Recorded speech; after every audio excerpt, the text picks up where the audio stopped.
उधर हमास से जारी जंग के बीच इजरायल के प्रधानमंत्री बेंजामिन नेतन्याहू की कुर्सी पर खतरा मंडराने लगा है, क्योंकि 7 अक्टूबर को हुए हमले के बाद वहां लोगों में उनके प्रति गुस्सा बढ़ गया है। यहां तक कि इजरायल के पूर्व प्रधानमंत्री ने तो नेतन्याहू से इस्तीफा तक मांग लिया।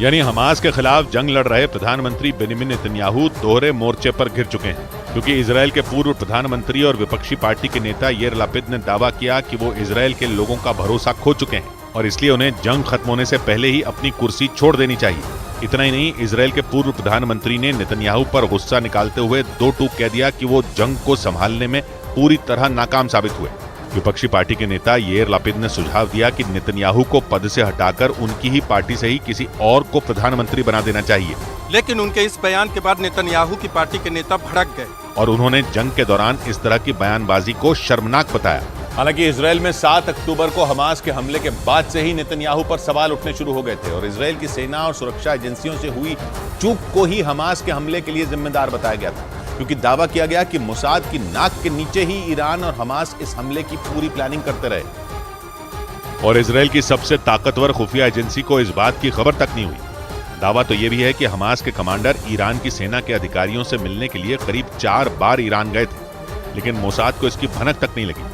इसके अलावा न्यूयॉर्क टाइम्स की एक रिपोर्ट के मुताबिक इजरायल की सेना और खुफिया एजेंसियों ने करीब 1 साल पहले ही हमास के रेडियो सिग्नल तक ट्रैक करना बंद कर दिए थे, क्योंकि उनको ये लगने लगा था कि हमास के रेडियो सिग्नल ट्रैक करना समय की बर्बादी है और इसीलिए उन्होंने अपनी टीम को कहीं और तैनात करने का फैसला ले लिया था, जिसका नतीजा ये हुआ कि हमास के लड़ाकों ने 7 अक्टूबर को इजरायल पर इतना बड़ा हमला कर दिया। वहीं इजरायल की सुरक्षा एजेंसी शिन बेट के अधिकारियों ने भी ये बात मानी थी कि अगर वो पूरी तरह अलर्ट रहते तो हमास के हमले को टाला जा सकता था और इसी वजह से इजरायल के लोग नेतन्याहू पर भड़के हुए हैं, क्योंकि 7 अक्टूबर को इजरायल पर हुए हमले के बाद हमास के लड़ाके 200 से ज्यादा लोगों को बंधक बनाकर गाजा ले गए थे, जिसके बाद से ही इजरायल में नेतन्याहू के खिलाफ प्रदर्शन हो रहे हैं। क्योंकि जंग के 1 महीने से ज्यादा गुजर जाने के बाद भी नेतन्याहू अपने लोगों को हमास की कैद से नहीं छुड़वा पाए। हालांकि इस दौरान नेतन्याहू कई बार हमास से बंधकों की रिहाई की मांग कर चुके हैं, लेकिन हमास उन बंधकों को अपनी ढाल की तरह इस्तेमाल कर रहा है और उनके बदले इजरायल से अपनी कई शर्तें मनवाना चाहता है। लेकिन इजरायल ये साफ कर चुका है कि वो बिना शर्त अपने सभी बंधकों की रिहाई चाहता है और इसी वजह से बंधकों को छुड़ाने में देरी हो रही है और इजरायल के लोगों का गुस्सा बढ़ता जा रहा है, क्योंकि हमास कई बार ये दावा कर चुका है कि गाजा में हुए इजरायल के हमलों में कई बंधकों की जान जा चुकी है। ऐसे में इजरायल के लोगों को अपनों को खोने का डर सताने लगा है, जिसकी वजह से नेतन्याहू को अपने ही घर में विद्रोह झेलना पड़ रहा है, क्योंकि नेतन्याहू जिस हमास के अंत की कसम खा चुके हैं उसकी नींव भी इजरायल नहीं रखी और इस बात का दावा इजरायल की सेना के एक पूर्व अधिकारी ने ही किया था, जो 1980 में गाजा में गवर्नर के पद पर तैनात थे और उन्होंने दावा किया था कि भले ही औपचारिक तौर पर हमास की स्थापना 1987 में हुई, लेकिन इजरायल ने साल 1970 में ही इसकी नींव रख दी,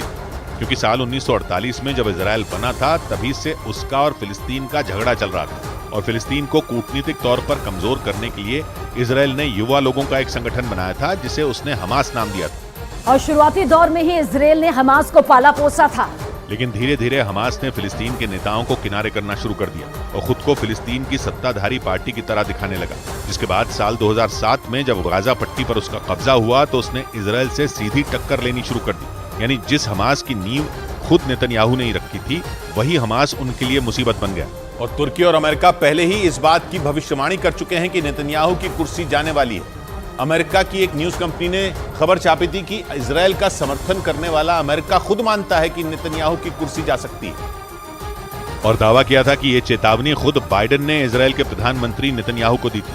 जब वो इजरायल का समर्थन करने इजरायल पहुंचे थे। उस दौरे के वक्त ही बाइडेन ने नेतन्याहू को उनकी कुर्सी जाने की चेतावनी दे दी थी। उन्होंने नेतन्याहू से साफ कह दिया था कि जंग की वजह से उनका इजरायल का प्रधानमंत्री बने रह पाना मुश्किल है। हालांकि इस रिपोर्ट के सामने आने के बाद अमेरिका ने इस रिपोर्ट को खारिज कर दिया था और कहा था कि वो इस जंग में इजरायल के साथ खड़ा है। वहीं तुर्की के राष्ट्रपति एर्दोआन भी नेतन्याहू की कुर्सी जाने की भविष्यवाणी कर चुके हैं। इस बीच इजरायल के प्रधानमंत्री बेंजामिन नेतन्याहू ने तुर्की के राष्ट्रपति रेजेप तैयप एर्दोआन ने इजरायल को आतंकी देश बताने पर उनके खिलाफ जोरदार पलटवार कर दिया। उन्होंने इजरायल पर निशाना साधने वाले तुर्की को अपने गिरमाह में झांकने की सलाह दे डाली और तुर्की के राष्ट्रपति एर्दोआन के उस बयान पर ऐतराज भी जताया जो उन्होंने इजरायल के खिलाफ दिया था। इस दौरान उन्होंने आरोप लगाया कि एर्दोआन खुद तो आतंक फैलाने वाले हमास के साथ खड़े हैं और हिंसा के लिए वो इजरायल को दोषी ठहरा रहे हैं। President Erdogan of Turkey, who calls Israel a terrorist state, but actually supports the terrorist state of Hamas. और नेतन्याहू यही नहीं रुके, बल्कि उन्होंने एर्दोआन के कामों की पूरी लिस्ट उनके सामने खोल कर रख दी। उन्होंने आरोप लगाया कि एर्दोआन इजराइल की कार्रवाई का विरोध करने से पहले ये भूल गए कि उन्होंने खुद अपने ही देश के लोगों पर बम बरसाए थे। Himself bombed Turkish villages inside Turkey itself, so we're not. मतलब नेतन्याहू ने सीधे सीधे तुर्की को आतंक का समर्थक बता दिया। माना जा रहा है कि उन्होंने इस बयान के जरिए साइप्रस में हुई तुर्की की कार्रवाई की तरफ इशारा किया।